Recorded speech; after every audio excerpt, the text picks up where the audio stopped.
जय बोलिए महावीर भगवान की जय। जय बोलिए अनंत सिद्ध परमेष्टि भगवानों की जय। जय बोलिए आचार्य भगवान श्री उमा स्वामी जी महाराज की जय। जय बोलिए इस युग के प्रथमाचार्य श्री चारित्र चक्रवर्ती शांति सागर जी महाराज की जय। जय बोलिए आचार्य भगवान गुरुदेव श्री विमल सागर जी महाराज की जय। जय बोलिए आचार्य भगवान श्री विद्यानंद जी महाराज की जय।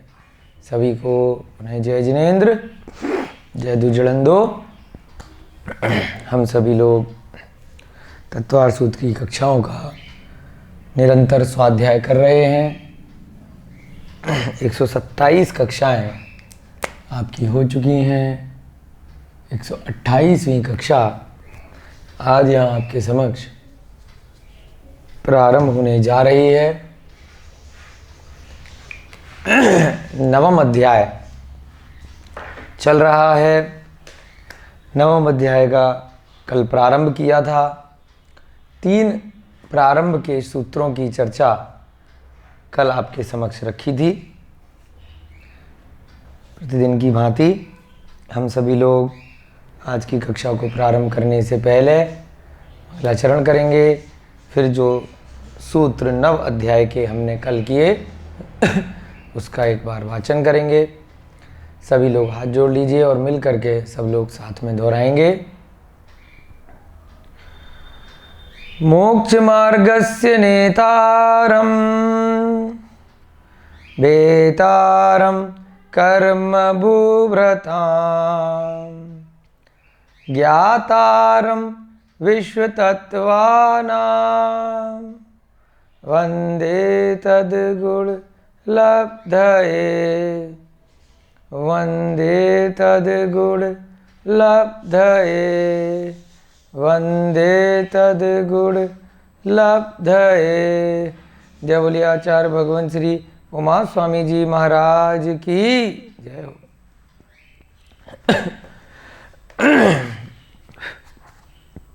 सभी लोग नवम अध्याय निकाल लीजिए और साथ साथ मिलकर के सूत्रों का वाचन करेंगे। आश्रव निरोध संवर स गुप्ति समिति धर्मानुप्रेक्षा परिशः जय चारित्रहि तपसा निर्जरा च। इस प्रकार से हमने 3 सूत्र कल की कक्षा में देखे। एक बार कल जो हमने पढ़ा उसका जल्दी से रिवीजन करेंगे। संवर का वर्णन चल रहा है।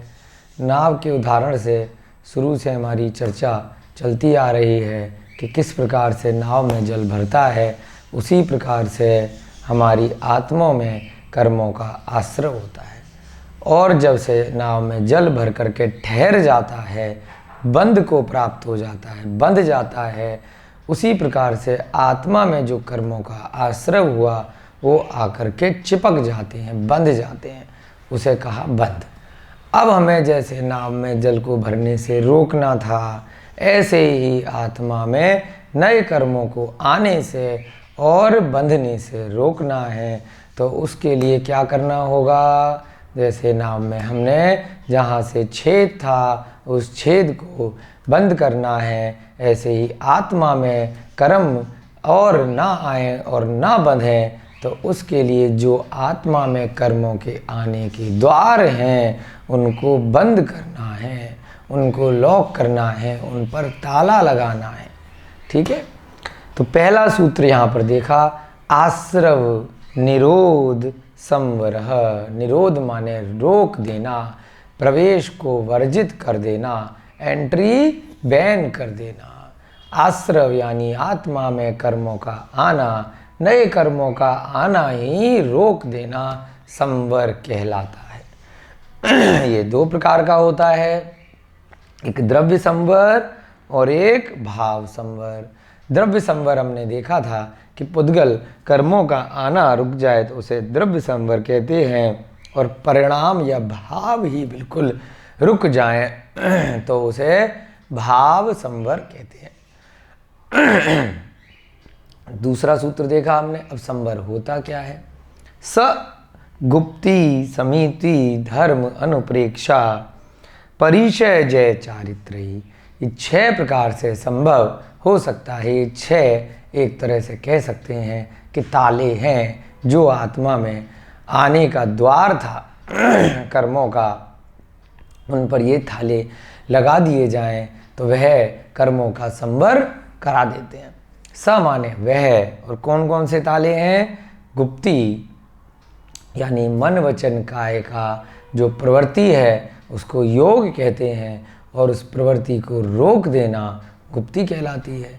तो मन वचन काया से कोई भी क्रिया करनी बंद कर दी तो उससे क्या होगा, नए कर्मों के आने के द्वार पे, एक द्वार पे ताला लग जाएगा। समिति, कोई भी कार्य किया उसमें जीव हिंसा ना हो, इसका पूरी तरह से ध्यान रखा, क्योंकि चाहकर या न चाहकर अगर आपके कृत कारित अनुमोदना से किसी भी प्रकार की जीव हिंसा होती है तो उससे क्या होगा, उस जीव और आपके प्रति राग द्वेष हो जाएगा। उस कारण से क्या होगा, आपको कर्मों का बंध हो जाएगा। इस भव में या भविष्य की भव में आपको उसका फल चुकाना पड़ेगा। तो उससे बचने के लिए क्या करना, किसी भी कारण से, न भावों से, न मन से, न वचन से, न काया से, पूरी तरह से कोशिश करना कि मेरे किसी भी कृत्य से किसी भी छोटे से छोटे या बड़े से बड़े जीव को कोई भी कष्ट ना पहुँचे। तो उसे क्या कहते हैं, समिति। तीसरा, अब ये समिति लग गई तो उससे क्या हुआ, ये भी एक ताला लग गया, कर्मों का आश्रव रुक गया। तीसरा, धर्म।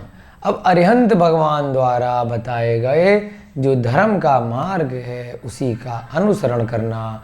बाकी के जो मार्ग हैं, जो मिथ्या मार्ग हैं, वो कर्मों का आश्रव कराते हैं, उससे संसार बढ़ता है।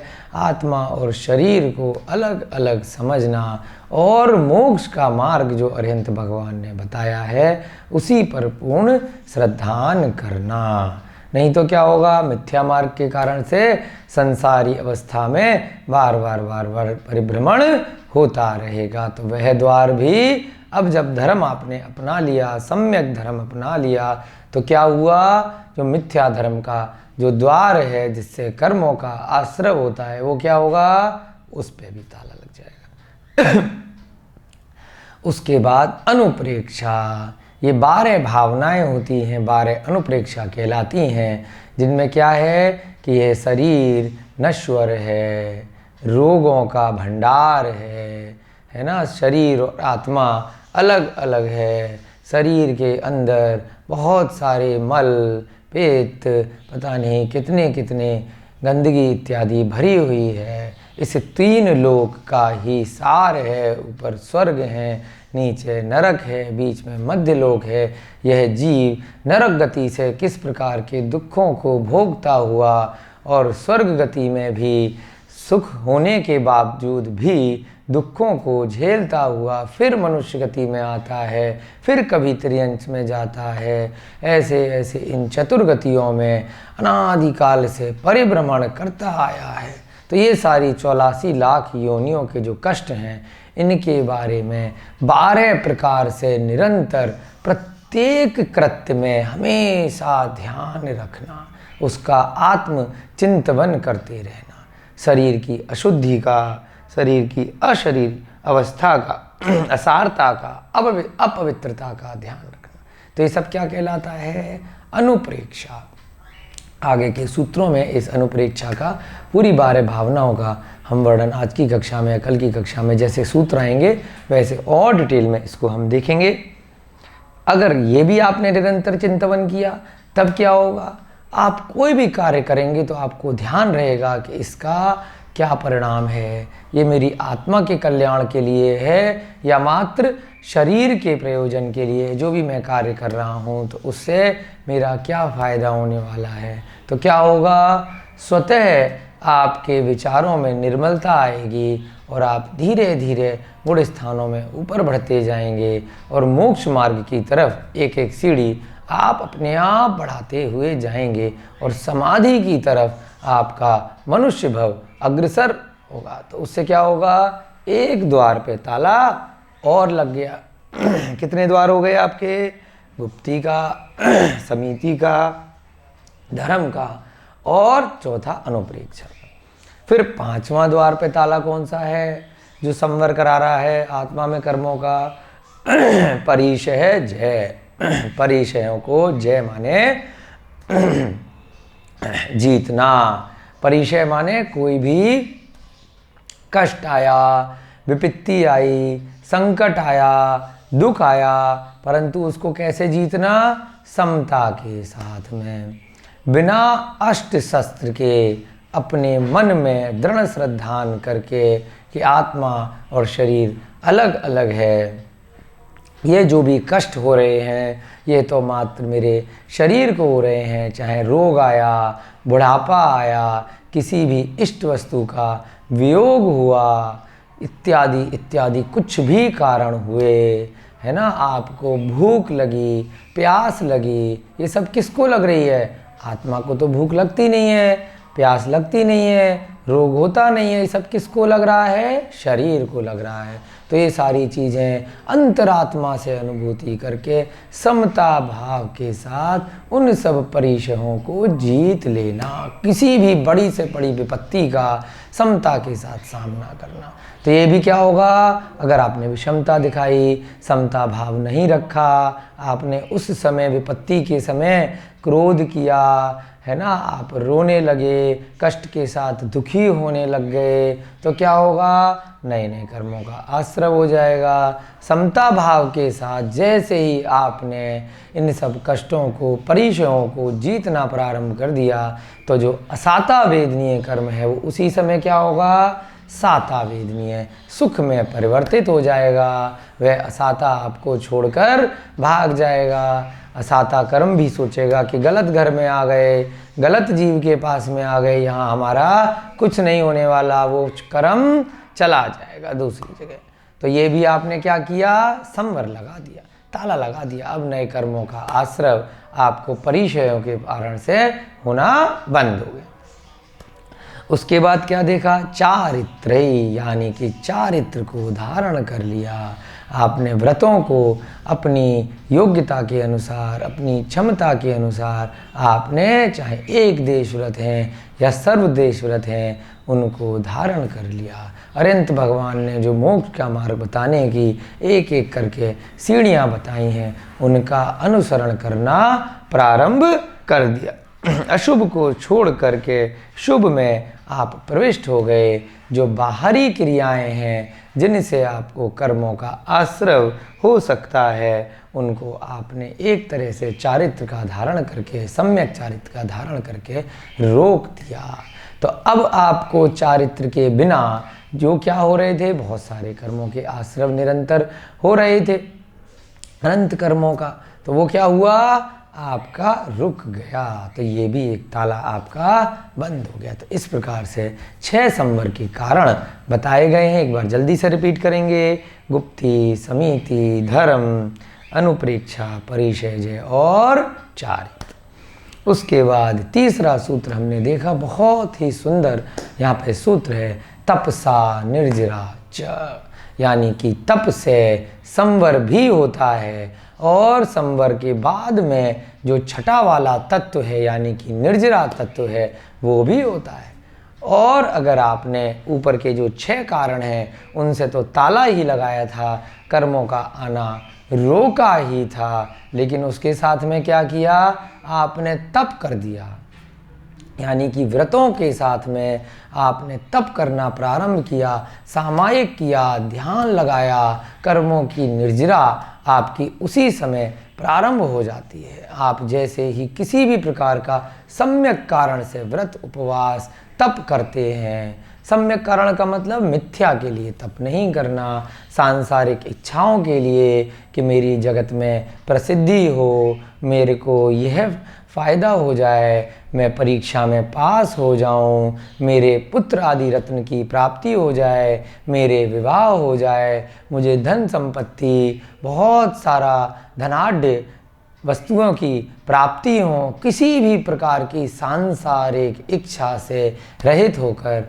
आत्म कल्याण की भावना से यदि तप किया जाता है तो उससे संवर तो होता ही है, यानी कि द्वार तो बंद ही होता है, और पिछले जो कर्म आत्मा में इकट्ठे थे वह निकलना प्रारंभ हो जाते हैं जल्दी जल्दी से।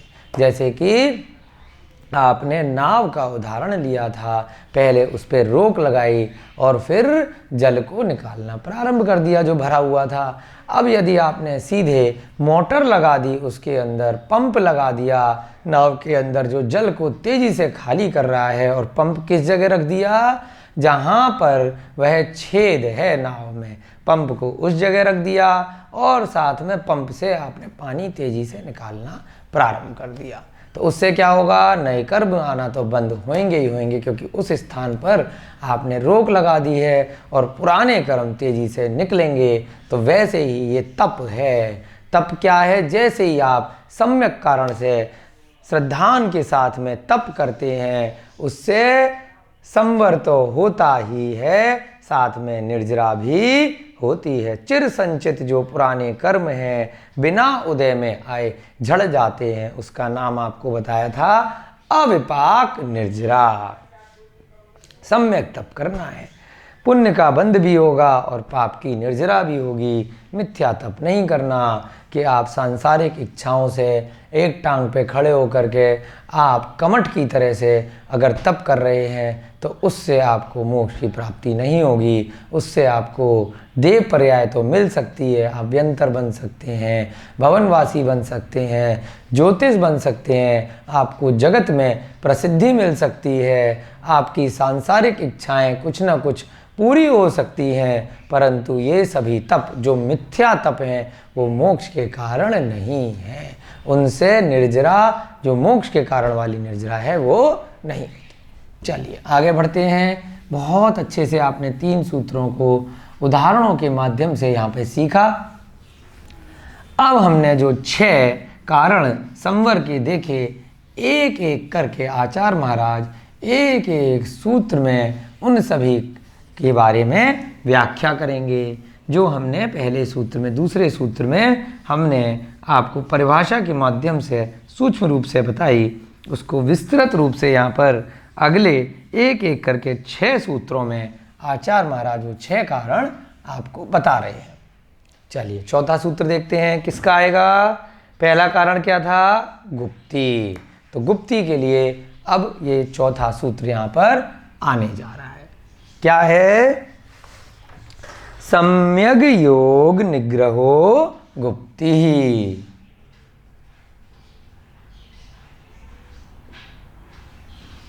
सम्यग योग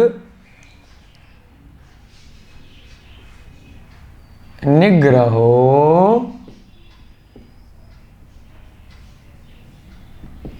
गुप्ति। विसर्ग नहीं है यहाँ पर। सम्यग योग निग्रहो गुप्ति। क्या मतलब हुआ इसका, जो हमने यहाँ पे सम्यक शब्द प्रयोग किया था यह सभी में लगाया जाएगा। आचार्य महाराज ने भी यहाँ पर भी लगाया है। सम्यग योग निग्रहो गुप्ति, जो पहला कारण है संवर का, गुप्ति, मन वचन काय की प्रवृत्ति को रोक देना। क्योंकि मन से जैसे ही विचार आए नए कर्मों का आश्रय हो गया, वचन में कुछ भी आया नए कर्मों का आश्रय हो गया, शरीर से कुछ भी कार्य किया तो नए कर्मों का आश्रय हो गया। तो इसीलिए अरिहंत भगवान क्या करते हैं, घूमना फिरना बंद कर देते हैं। क्या करते हैं, ध्यान अवस्था में प्रविष्ट हो जाते हैं, मन को भी एकाग्रचित करके रोकते हैं, वचन से भी कुछ नहीं बोलते और शरीर से भी कोई भी क्रिया नहीं करते। तो ये सारा काल क्या कहलाता है, एक तरह से सामायिक काल। जब मन को भी रोक दिया, वचन को भी रोक दिया और शरीर से भी कोई कार्य नहीं करना, तो इस समय क्या होगा, आपका संवर लग जाएगा, नए कर्मों का आना रुक जाएगा। लेकिन कैसे रोकना है, सम्यक प्रकार से श्रद्धान करके सम्यक दर्शन के साथ रोकना है।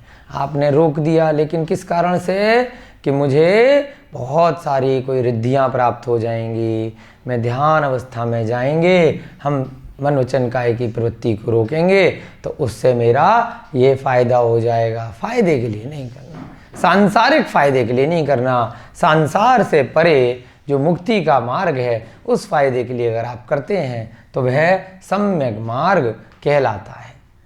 सम्यक से क्या तात्पर्य मिला? सम्यक योग। निग्रहो बोलते हैं रोक देना, जैसे निरोध शब्द प्रयोग किया था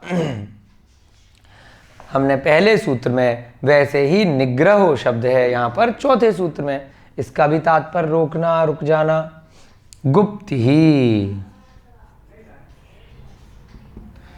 भली प्रकार से मन वचन काया की प्रवृत्ति को या क्रिया को रोकना गुप्ती कहलाता है। सम्यक प्रकार से यानी कि भली प्रकार से, सही प्रकार से, अरिहंत भगवान ने जो प्रकार बताया है उस प्रकार से उन पर श्रद्धान कर करके सांसारिक इच्छाओं से रहित होकर योग यानी मन वचन काय की प्रवृत्ति या क्रिया भी बोल सकते हैं इसको। निग्रह माने रोकना, क्या कहलाता है? गुप्ती कहलाता है। अर्थात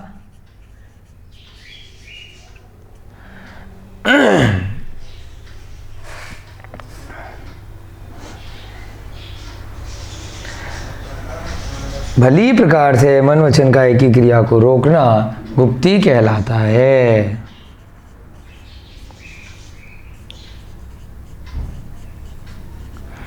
भली प्रकार से मन वचन काया की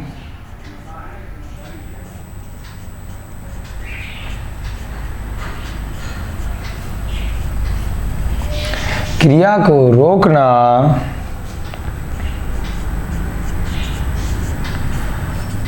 गुप्ती कहलाता है। उससे क्या होता है? आत्मा में नए कर्मों का आना रुक जाता है, इसलिए यह संवर का कारण है। अब ये कितने प्रकार का हो गया भाई? ये 3 प्रकार का हो गया, मन गुप्ती, वचन गुप्ती और काय गुप्ती। वैसे तो यहाँ से भी क्लियर है, फिर भी आपको लिखवा भी देते हैं, जैसे कभी आपका प्रश्न आ जाए गुप्ती कितने प्रकार की होती है, तो क्या उत्तर करेंगे आप? गुप्ती 3 प्रकार की होती है। कौन कौन सी? मन गुप्ती, वचन गुप्ती और तीसरा काय गुप्ती, है ना। जैसे योग 3 प्रकार का होता है वैसे ही गुप्ती भी 3 प्रकार होती है। जिस प्रकार योग में क्या लिखेंगे? मनोयोग, वचन योग और काय योग। गुप्ती में क्या लिखेंगे? मनोगुप्ती, वचन गुप्ती और काय गुप्ती। जिस प्रकार योग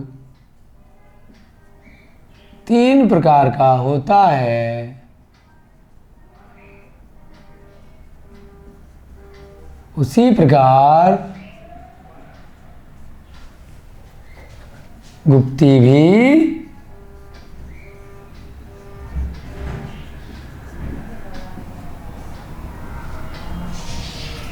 3 प्रकार की होती है। कौन कौन सी?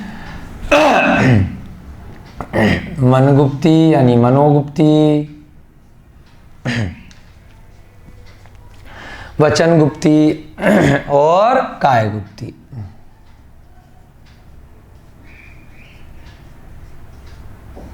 और तीसरी भाई मन को वश में करना, वचन को वश में करना और शरीर को वश में करना। काय माने शरीर। इससे क्या हो गया? संवर हो गया। अब मन को कैसे वश में करेंगे? भाई मन तो बड़ा चंचल है। तो उसके लिए अगले अध्यायों में बताया जाएगा आपको कि किस प्रकार से मन को एकाग्रचित करना है, प्रारंभ की अवस्थाओं में ध्यान कैसे लगाना है जिससे मन इधर उधर सांसारिक क्रियाओं में ना भटके, मन को आत्मा की तरफ ध्यान में लेके जाना है, संसार की दशा की तरफ ध्यान में लेके जाना है। तीन लोक के बारे में जो हमने तीसरे और चौथे अध्याय में सुना पढ़ा कि किस प्रकार से इस तीन लोक की रचना है, उसकी तरफ लेके जाना है। जो भी आपने शास्त्रों का अध्ययन किया, आपने जो भी स्वाध्याय किया, जो भी आपने मंत्रों की आराधना की, उस तरफ आपको अपने मन को लेकर के जाना है और सांसारिक कारणों से हटाना है। ये भी क्या है? एक तरह से मन की गुप्ती है। मन को आपने वश में करना है कि इधर उधर जो बहुत सारे विचार हमारे मन में प्रतिदिन आते रहते हैं, जिनका हमारे इस पर्याय में या भविष्य की पर्यायों में कोई प्रयोजन नहीं है, मात्र क्या है? धन उपार्जन है, वैभव उपार्जन है, संसार को बढ़ाना है। उन कार्यों में यदि मन जा रहा है तो वह सम्यक नहीं है। वह क्या है? मिथ्या है, सांसारिक है। सम्यक क्या है? मन को रोकना जो बाहरी परिग्रह है, बाहरी इच्छाएं हैं, जिनसे हम अभी की पूर्ति तो कर सकते हैं परंतु हमारी उससे आत्मा की कोई पूर्ति नहीं होने वाली, उससे हमें कर्मों का निरंतर बंद हो रहा है, तो उसको रोकना है। यानी कि मन को बांध के रखना है। हमें ऐसे कार्यों पे मन को लगाना है जहाँ से हमारा आत्म कल्याण हो। तो उसे क्या कहा? मन को वश में करना, वचन को वश में करना और शरीर को, प्रवृत्ति को रोकना। मन को वश में करना बहुत कठिन है, लेकिन जब अभ्यास किया जाता है तो इससे सरल कुछ नहीं है। आपको बाहरी चीज़ों से रोकना ही तो है स्वयं को। अभ्यास आपको करना होगा अगर आपको मोक्ष मार्ग पर आगे बढ़ना है। वचन गुप्ती, अपनी वाणी को वश में करना, यानी कि व्यर्थ में नहीं बोलना। शरीर को, शरीर की प्रवृत्ति को रोकना, ये क्या कहलाता है? काय गुप्ती। सम्यक का क्या मतलब है? नोट में हम लिख सकते हैं जो आपको बताया। यहां पर सम्यक से तात्पर्य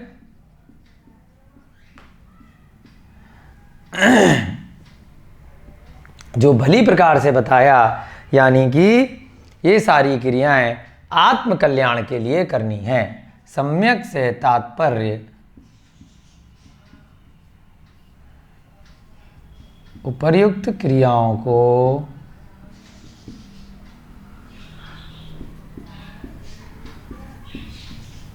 आत्म कल्याण के लिए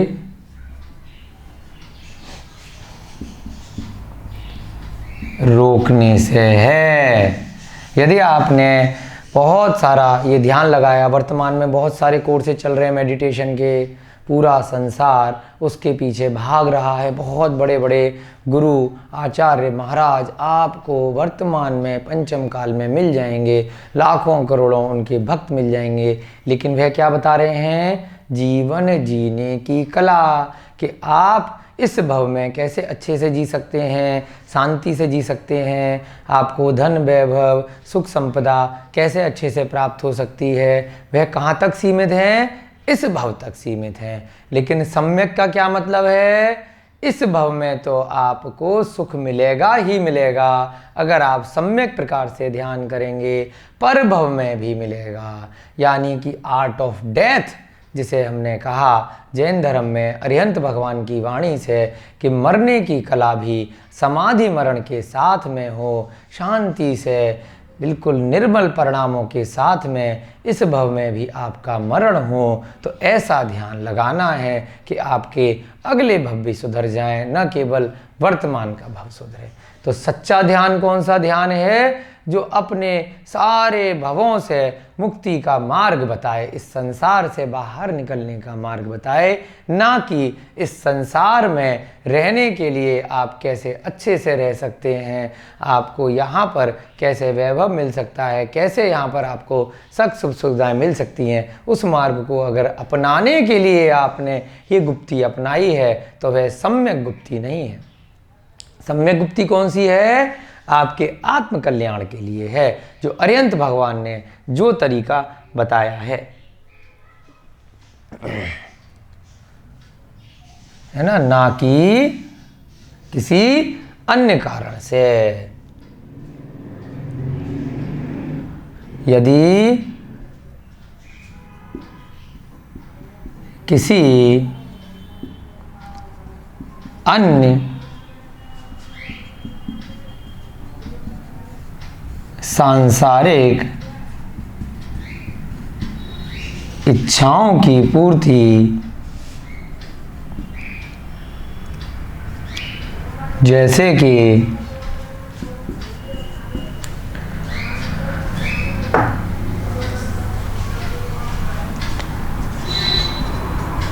लोक में कीर्ति हो,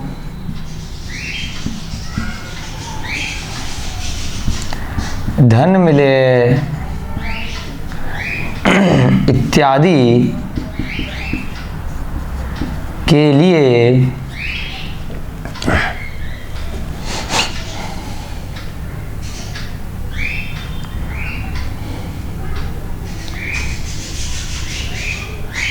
मन वचन काय की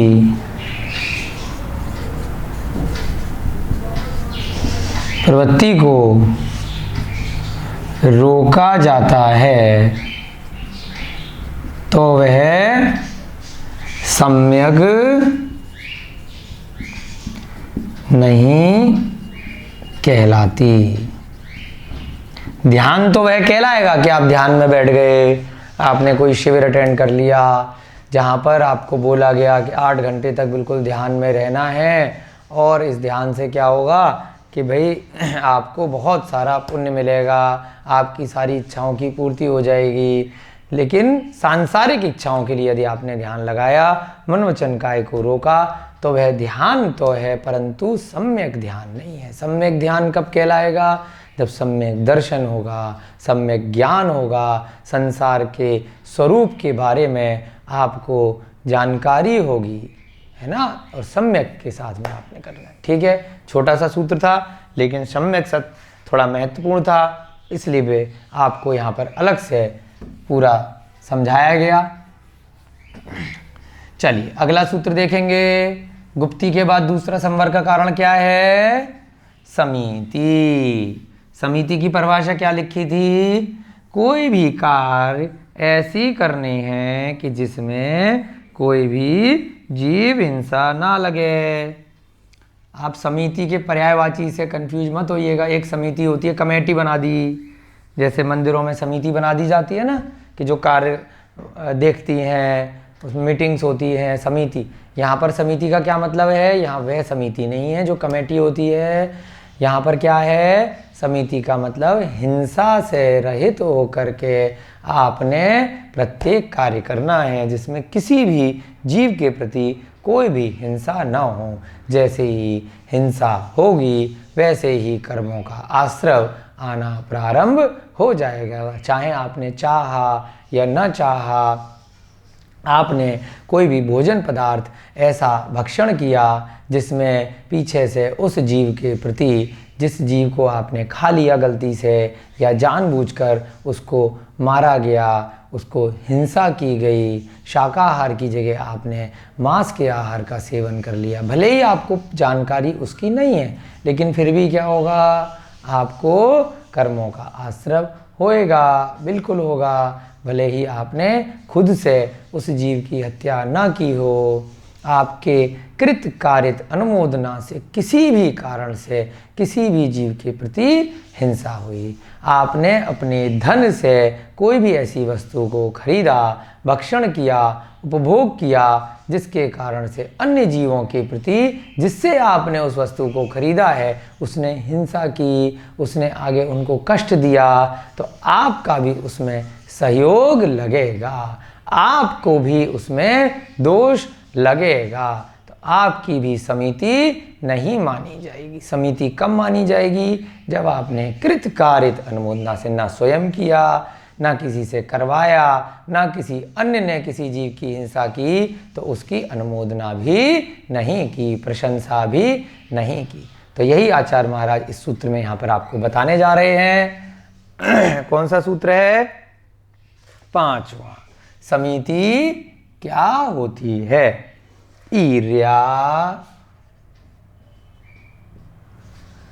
भाषेश, भाषेश, भाषेश, भाषेश, रादान, उसके बाद निक्षेपोत्सर्गा,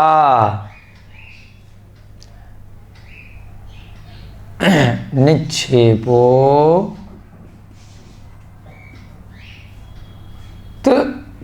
सर्गा, समितयः,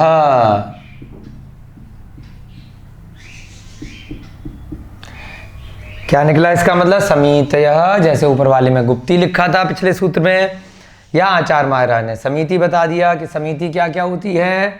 ईर्ष्या, दूसरी ईर्ष्या, भाषा, फिर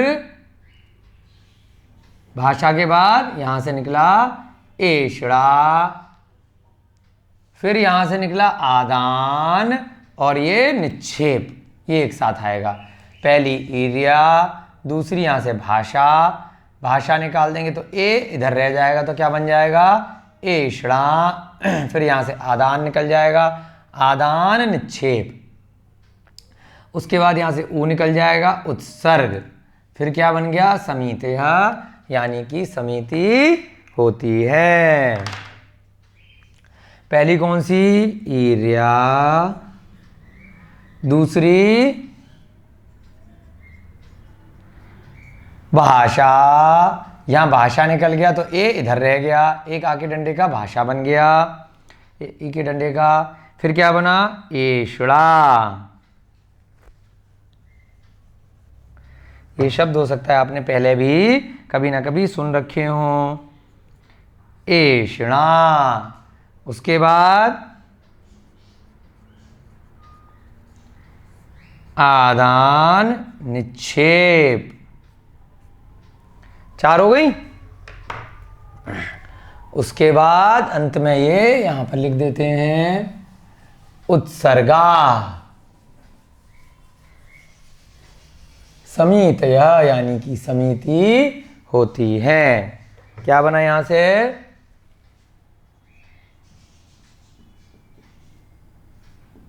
उत्सर्गा, फिर समितयः,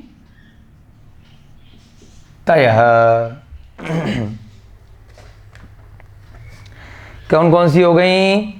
एक ईर्ष्या, दूसरी भाषा, तीसरी एषणा, चौथी आदान निक्षेप, 5वीं उत्सर्ग। तो इस प्रकार से 5 समितियां होती हैं। ये भी अगर आप करते हैं तो आत्मा पे कर्मों के आने पे एक ताला और लग जाता है। क्या क्या बोलते हैं इसको? ईर्ष्या का मतलब, सबके आगे समिति लगाएंगे, ईर्ष्या समिति। दूसरा क्या है? भाषा का मतलब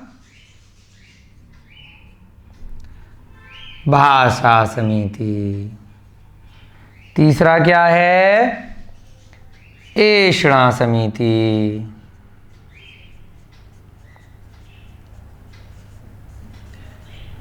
चौथा क्या है? आदान निक्षेप। इसको जब समिति के साथ लिखते हैं तो कैसे भी कई बार बोल देते हैं, आदान निक्षेपण समिति। थोड़ा और लग जाता है इसमें, आदान निक्षेपण समिति। और यहां क्या बन जाएगा? उत्सर्गा का मतलब उत्सर्ग समिति। समितय का मतलब समिति। यहां है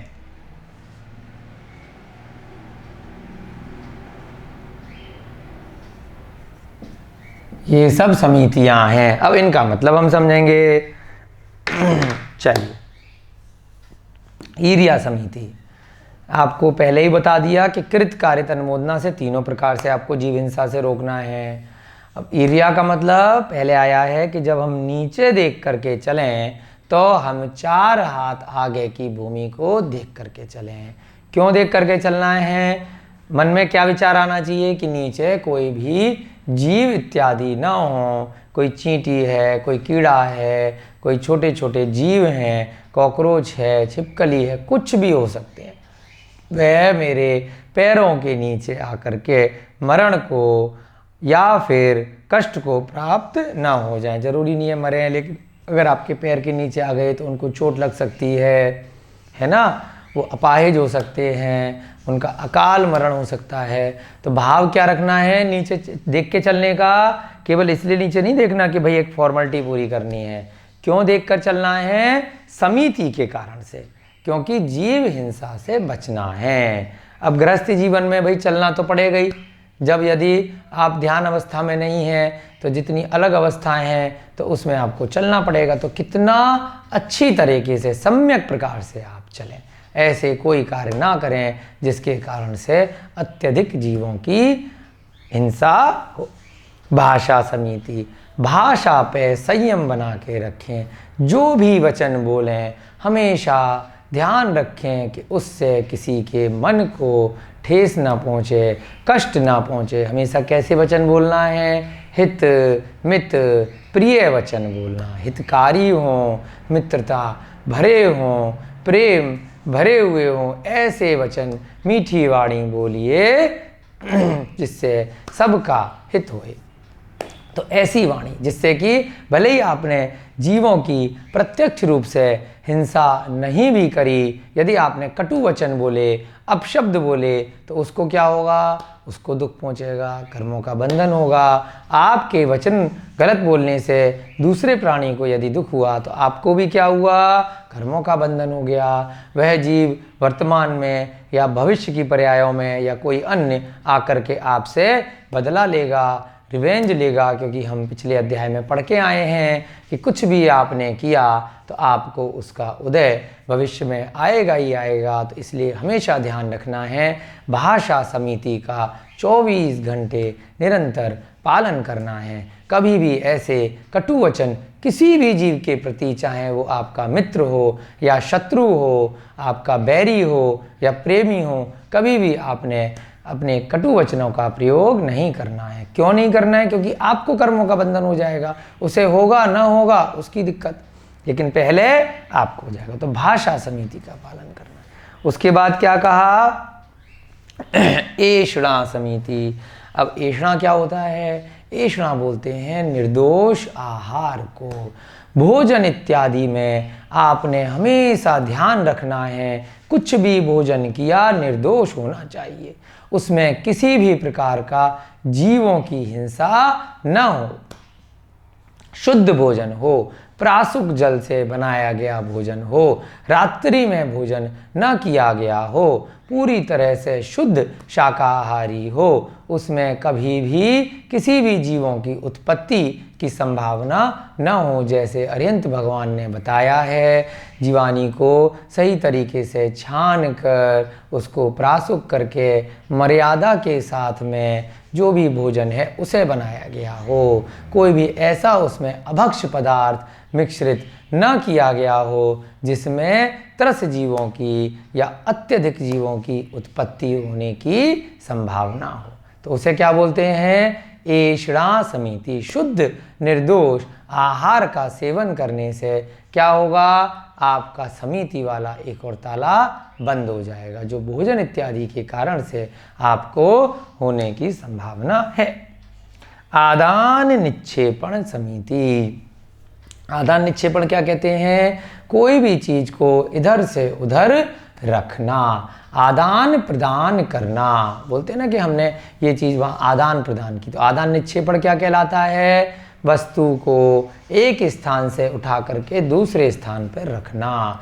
उसमें भी कैसे दोष लग सकता है? यदि आपने वस्तु को बिना देखे रख दिया, आपने सामान को सही सुनियोजित स्थान पर नहीं रखा, उठा करके कहीं पर भी ऊपर से आपने सामान को नीचे फेंक दिया, छत पे से आपने कूड़ा लिया नीचे फेंक दिया, तो उससे क्या होगा? नीचे कोई मनुष्य भी हो सकता है, पशु भी हो सकता है, छोटे छोटे जीव भी हो सकते हैं, जो उसके नीचे दब करके मरण को प्राप्त हो सकते हैं। आपने अलमारी को इधर से उधर सरकाया, मेज को इधर से उधर सरकाया, आपने सामान को उठा के कहीं पर भी फेंक दिया, यदि बिना देखे रखा तो उससे क्या होगा? भले ही जीव हिंसा हुई हो या न हुई हो, आपने प्रमाद किया, आपने भली प्रकार से ध्यान दे करके वह कार्य नहीं किया, इस कारण से क्या होगा? आपको कर्मों का आश्रय होगा। तो आदान निक्षेपण क्या क्या कह रहे हैं? जैसे मुनि महाराज पुस्तक भी अगर खोलते हैं तो पीछे से उसका परिमार्जन करते हैं, जहाँ पर भी जिस स्थान पर बैठते हैं वहाँ कोई भी चींटी या छोटे छोटे कीड़े भी ना हो, उसको पीछे से साफ करते हैं। वैसे ही गृहस्थ जीवन में भी हमें अभ्यास करना चाहिए। हम जिस भी स्थान पर बैठें, कोई भी कार्य करें, कोई भी वस्तु को एक स्थान से दूसरे स्थान पर रखें, तो पहले यह सुनियोजित कर लें कि वहाँ पर कोई जीव इत्यादि तो नहीं है जिनको कष्ट हो सकता हो, जिनको दुख पहुँच सकता हो हमारे वस्तु को एक स्थान से दूसरे स्थान पर रखने में। तो ये भी कौन सी हो गई? अगर आप इसका ध्यान रखते हैं तो एक ताला आपने और लगा दिया। उत्सर्ग समिति। उत्सर्ग बोलते हैं कि मल मूत्र इत्यादि का क्षेपण करना। कहीं पर भी आप जैसे थूक है, कफ है, इसको भी थूकना है या मल मूत्र का क्षेपण करना है, तो जगह देख करके जहाँ पर के जीव ना हो। इसीलिए आपने सुना होगा बहुत सारे आचार्य महाराज, मुनि साधु होते हैं जो पाश्चात्य संस्कृति से बनी हुई जो शौच इत्यादि के स्थान होते हैं उनका प्रयोग नहीं करते।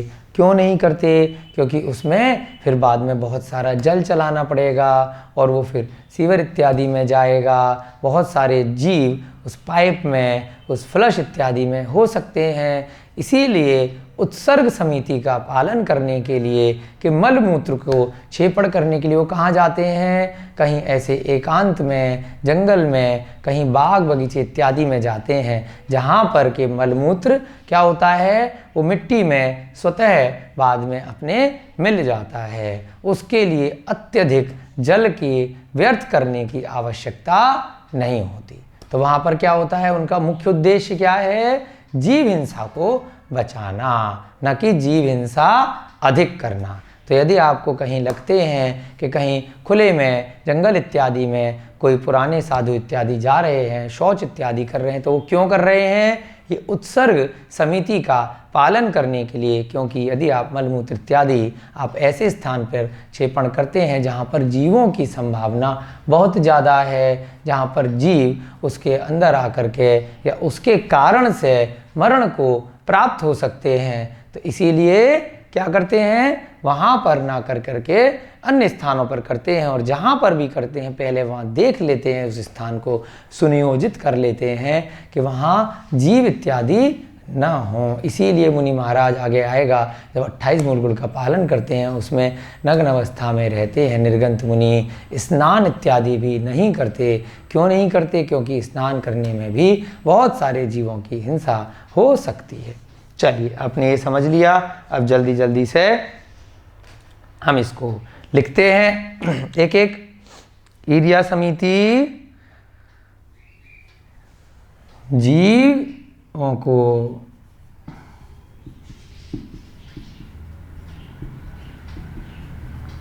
बचाने के हेतु 4 हाथ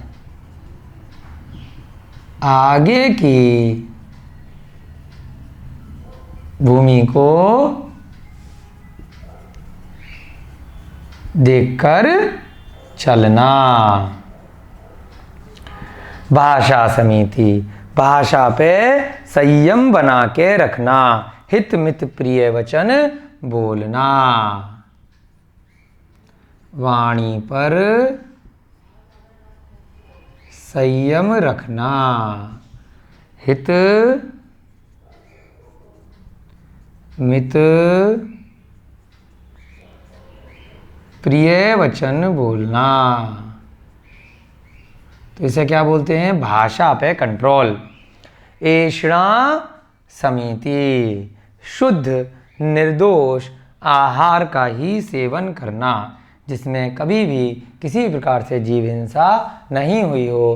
पहले भी आपको जैसे वर्तमान में उदाहरण दिया है, यदि आपको दुग्ध पदार्थों का भी सेवन करना है तो आप कोशिश करें कि आपकी स्वयं की गौशाला हो, आप स्वयं उस गाय, बछड़े, भैंस इत्यादि का या उसके पुत्रों का, उसके बच्चों का आप ध्यान रखें। नहीं तो क्या होता है, जो डेयरी वाले होते हैं वो निर्दोष आहार आपको नहीं दे सकते, क्योंकि उसमें इंजेक्शन लगा सकते हैं, उसके बच्चे को भरपूर दे रहे हैं दुग्ध या नहीं दे रहे हैं, आपको इसकी जानकारी नहीं हो सकती।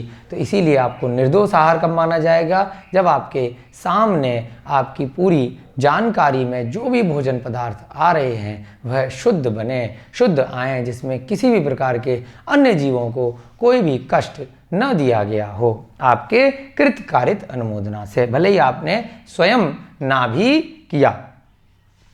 ऐषणा समिति यानी कि शुद्ध निर्दोष। अब रात्रि में भोजन को निर्दोष नहीं कहा गया है। ऐसे ही मर्यादा के बाहर यानी कि बहुत दिन का पिसा हुआ आटा है, बहुत दिन के मसाले हैं इत्यादि इत्यादि भी निर्दोष की श्रेणी में नहीं आते। भले ही उनमें आपको प्रत्यक्ष रूप से जीव इत्यादि की उत्पत्ति दिखाई न देवे, फिर भी आचार्यों ने बताया है कि एक समय सीमा के बाद में उनमें संभावना है कि उनमें जीवों की उत्पत्ति हो जाती है। तो इसलिए आपको ध्यान देना है, मर्यादा के सहित आपको आहार करना है। शुद्ध निर्दोष मर्यादित आहार का सेवन करना, वरना क्या होगा, आपको समिति नहीं होगी, आपको कर्मों का आश्रय हो सकता है।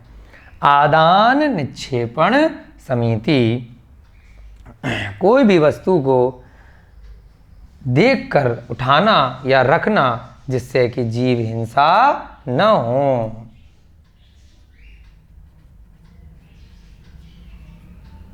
रखने उठाने में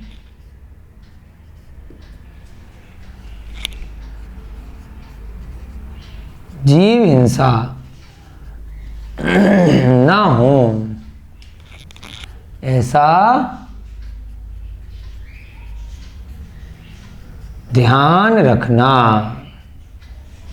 इसके लिए हम नोट में नीचे लिखा देंगे किस प्रकार से मुनि महाराज पीछे से परिमार्जन करके वस्तु को ध्यान से अपनी ऐषणा समिति का पालन करते हैं।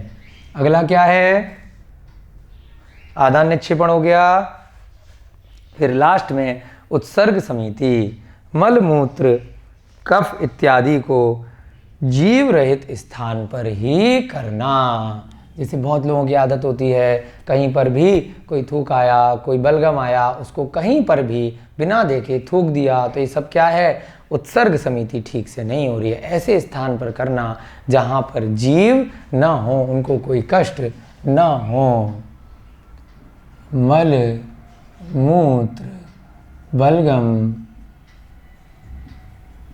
इत्यादि को, है ना, जीव रहित स्थान पर ही देख करके करना।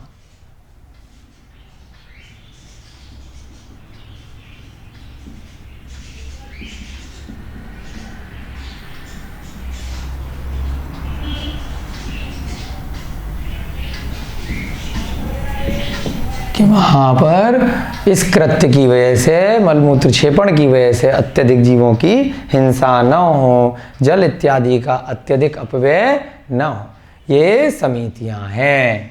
अर्थात समिति कौन कौन सी होती हैं?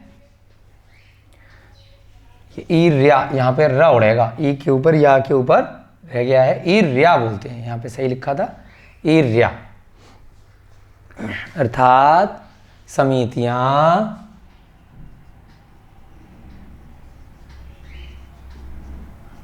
उपर्युक्त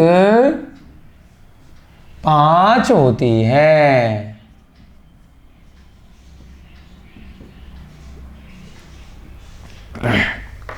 ठीक है, चलिए ये मिटा देते हैं नीचे से।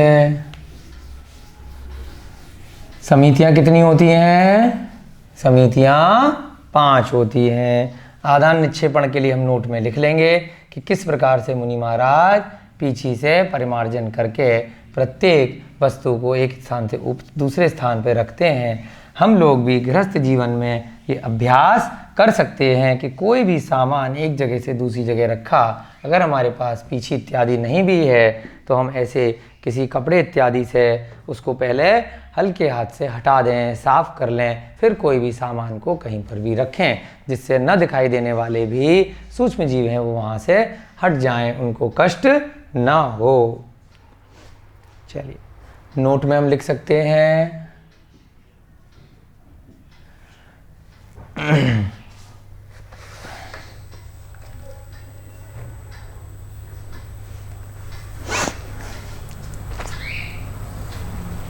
निर्ग्रंथ मुनि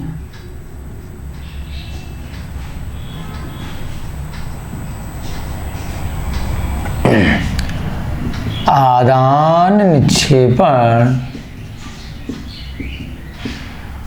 समिति,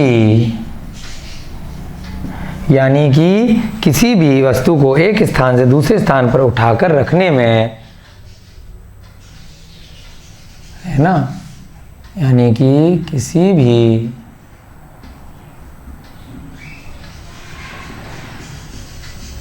वस्तु पुस्तक इत्यादि को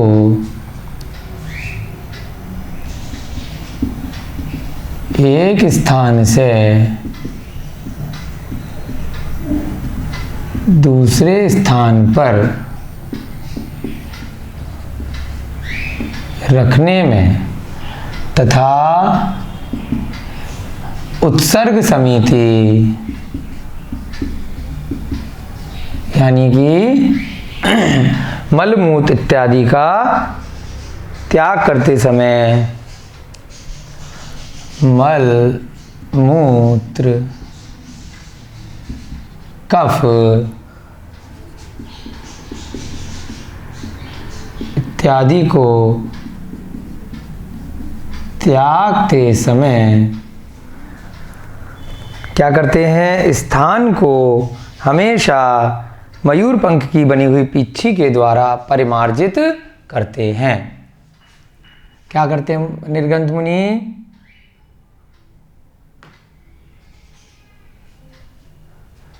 समिति का पालन करते समय स्थान को हमेशा, आप पीछे लिख सकते हैं, जो कुछ भी उनके पास ऐसा साधन है, अलग अलग मुनि महाराज हैं, अलग अलग पंथों के हिसाब से, तो उनकी पीछी अलग अलग तरह की होती है। हमेशा पीछी के माध्यम से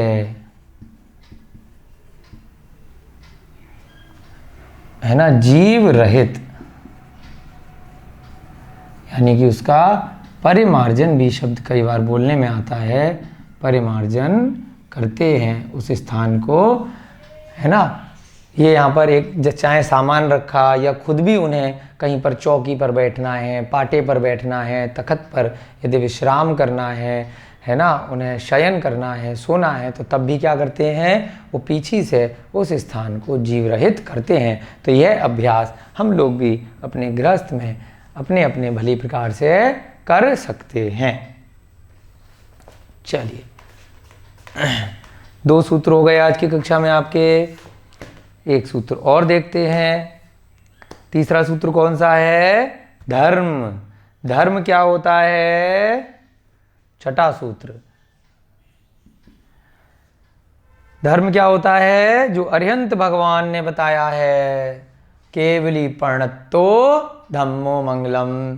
केवली भगवान द्वारा उपदिष्ट धर्म है, उसका ही अनुसरण करना, मोक्ष मार्ग के धर्म को ही मानना, सांसारिक धर्मों में अपना मन नहीं लगाना। तो उससे क्या होगा, इस धर्म को मानने से, मोक्ष मार्ग के मार्ग वाले धर्म को मानने से आपका एक द्वार, जो मिथ्या धर्म का द्वार है, वो बंद हो जाएगा। तो धर्म क्या कहलाता है, इस सूत्र में आचार्य महाराज यहाँ पर बता रहे हैं। आपने 10 धर्म सुने होंगे 10 लक्षण के, वो आज इस सूत्र में आपके सामने आचार्य महाराज ने बताए हैं। इसी 9वें अध्याय के 6ठे सूत्र से 10 लक्षण के 10 दिनों के 10 धर्म निकले हैं। तो बहुत ही आपका सुंदर सूत्र है। यहाँ से एक एक 10 धर्मों के लिए बहुत सारी पुस्तकें विस्तार से लिखी गई हैं बहुत आचार्यों ने, परंतु हम इतना विस्तृत दृष्टि से यहाँ पर इसका वर्णन नहीं करेंगे। सूक्ष्म दृष्टि से इसको समझेंगे कि 10 धर्म क्या हैं,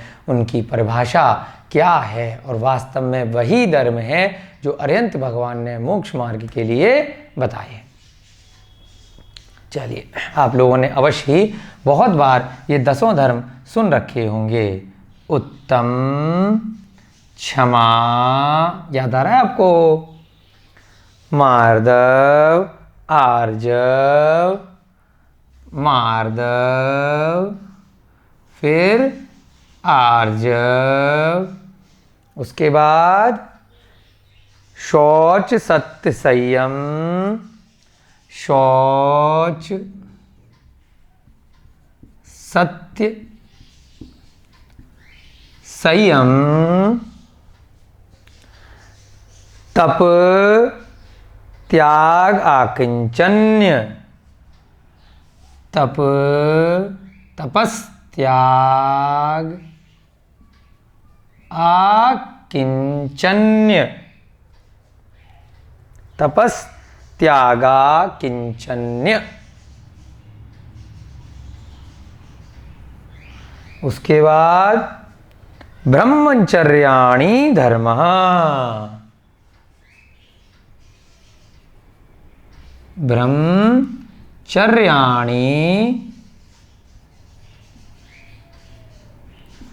धर्मः। चलिए गिन लेते हैं इनको, संधि विच्छेद कर लेते हैं, इसको थोड़ा सा समझ लेंगे, उसके बाद इसकी एक्सप्लेनेशन, क्योंकि थोड़ी थोड़ी आपको लिखनी पड़ेगी, तो कल की कक्षा में इसको अच्छे से इस सूत्र को लिख लेंगे। आज केवल समझ लेते हैं। उत्तम माने बेस्ट, सबसे जो सुपर बेस्ट होता है उसको क्या बोलते हैं, उत्तम। अब बेस्ट क्या है, उत्तम। उत्तम धर्म कौन सा है, जो सम्यक, पहले सूत्र में आया, क्या आया, सम्यक योग निग्रहो गुप्ति, यानी कि यहाँ पर भी क्या है, जो भली प्रकार से आपको धर्म करना है, उत्तम करना है, सम्यक दर्शन, सम्यक ज्ञान के साथ में आपको ये सब पालन करने हैं, तो उसे क्या बोलेंगे, उत्तम बोलेंगे। सांसारिक इच्छाओं के साथ में अगर किए तो वह उत्तम नहीं है। उत्तम कौन से हैं, आत्म कल्याण के लिए, अपनी मन की शांति के लिए, और आपका मोक्ष होवे भविष्य में, सम्यक दर्शन के साथ में, सम्यक ज्ञान के साथ क्या क्या करना है।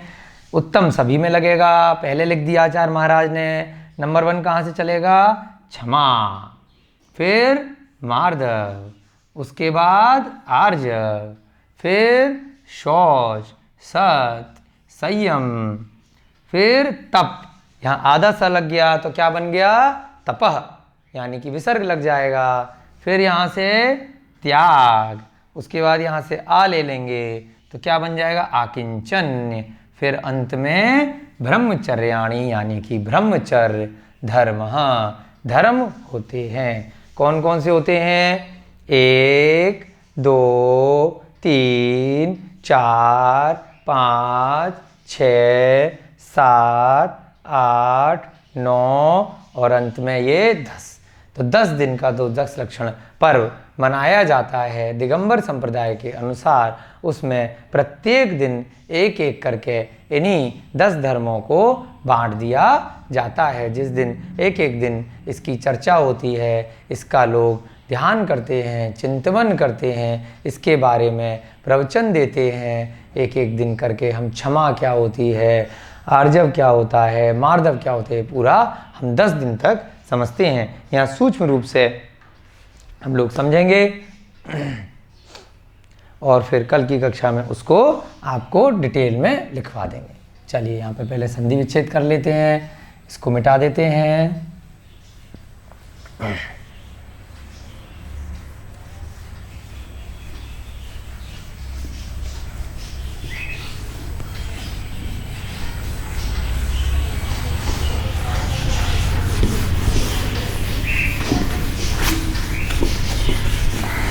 चलिए सबसे पहले क्या शब्द आया है यहाँ पर?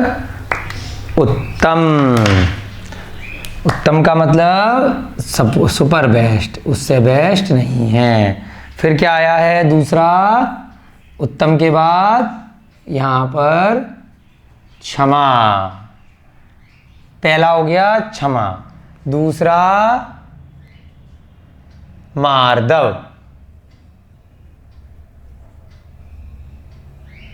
उसके बाद मार्दव के बाद आर्जव, आर्जव के बाद शौच, फिर सत्य, उसके बाद संयम, सत्य संयम, उसके बाद तप। यहां मिटा देते हैं ये वाला।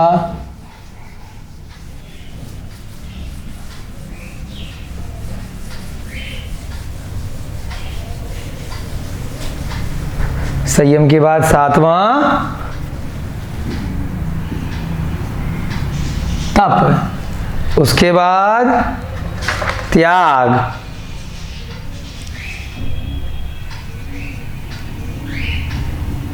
फिर आकिंचन्य,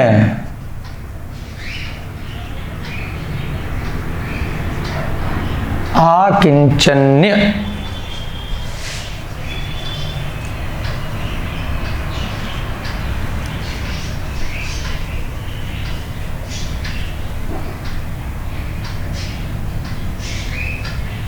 उसके बाद 10वां अंत में ब्रह्मचर्याणि।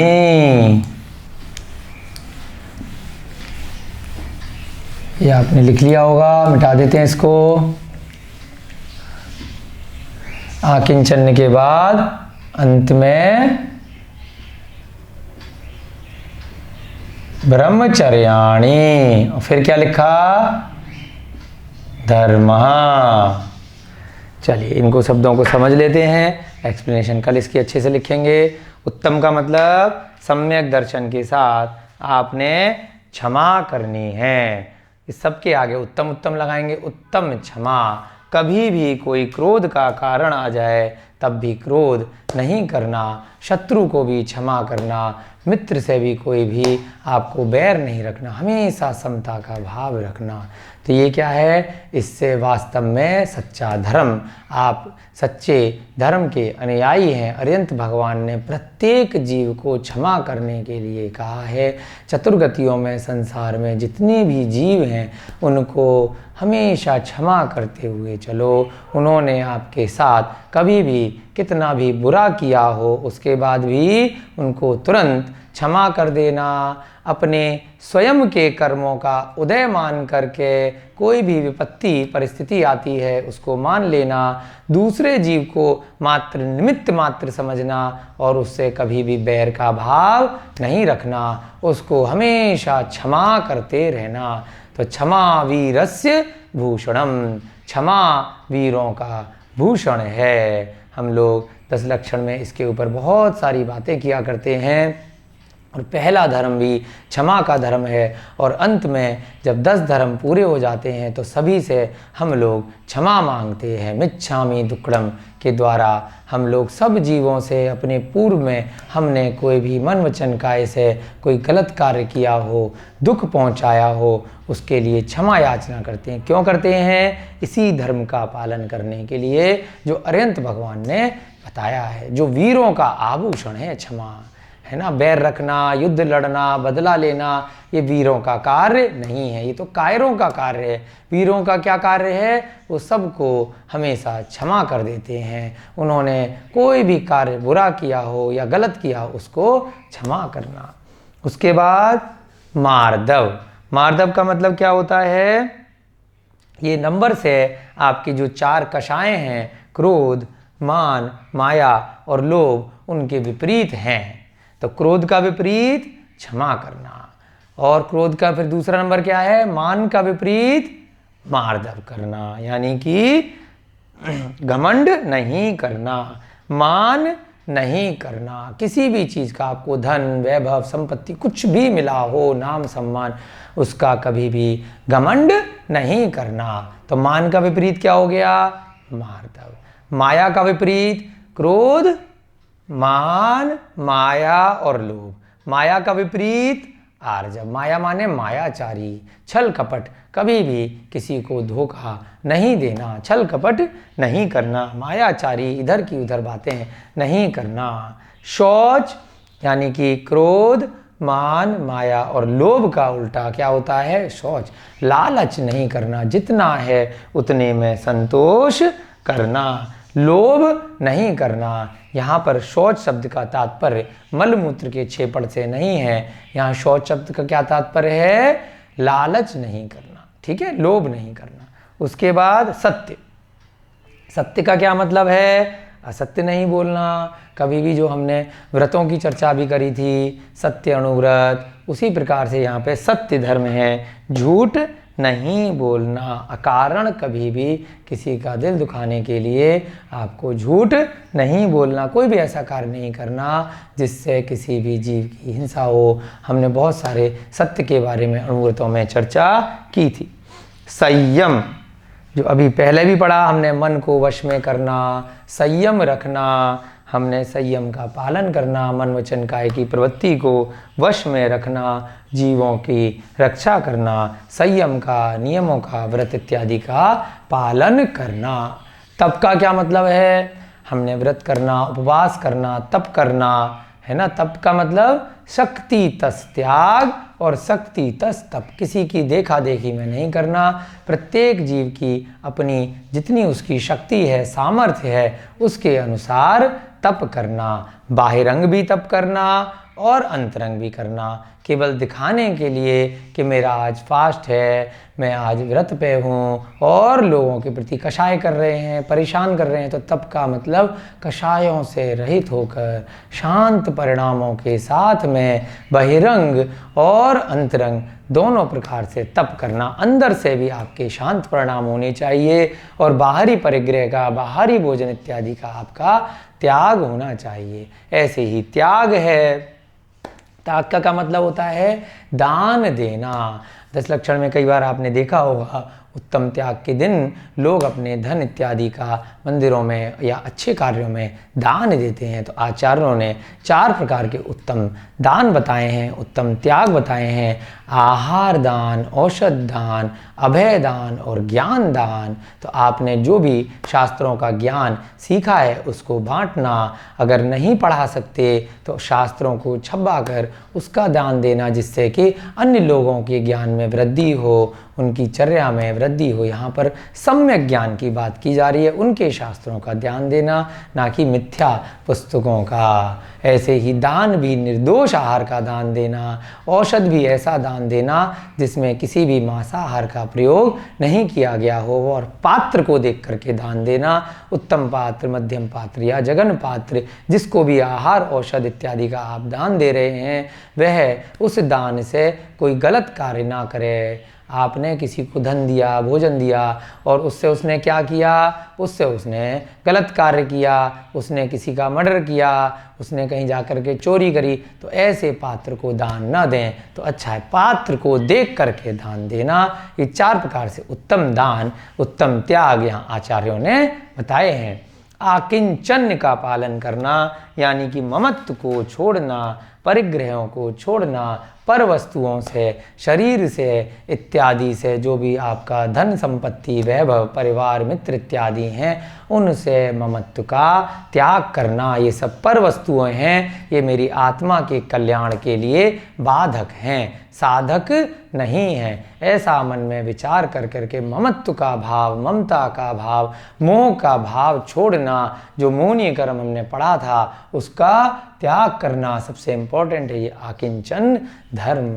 उसके बाद अंत में ब्रह्मचर्य का पालन करना, अपने नियमों के अनुसार, जितने आपने नियम ले रखे हैं उसके अनुसार स्त्री का त्याग करना, ब्रह्मचर्य का पालन करना, जिससे कि राग और द्वेष में प्रवृत्ति आपके भविष्य की पर्यायों में कम से कम हो, ना के बराबर हो, है ना। तो उसे क्या बोलते हैं, ब्रह्मचर्य धर्म। और आत्मस्वरूप में लीन हो जाने के बाद ये 10 धर्म कहलाते हैं। आपकी कक्षा का समय हो रहा है, इन 10 धर्मों को हम डिटेल में कल पूरा अच्छे से लिखवाएंगे, आपको एक्सप्लेन करेंगे। जय बोलिए महावीर भगवान की जय। जय बोलिए आचार्य भगवान श्री उमा स्वामी जी महाराज की जय। जय बोलिए अनंतानंत सिद्ध परमेष्ठी भगवानों की जय। जय बोलिए आचार्य भगवान चारित्र चक्रवर्ती श्री शांति सागर जी महाराज की जय। जय बोलिए आचार्य भगवान गुरुदेव श्री विमल सागर जी महाराज की जय। जय बोलिए आचार्य भगवान गुरुदेव श्री विद्यानंद जी महाराज की जय। सभी को जय जिनेन्द्र, जय दो जिणंदो।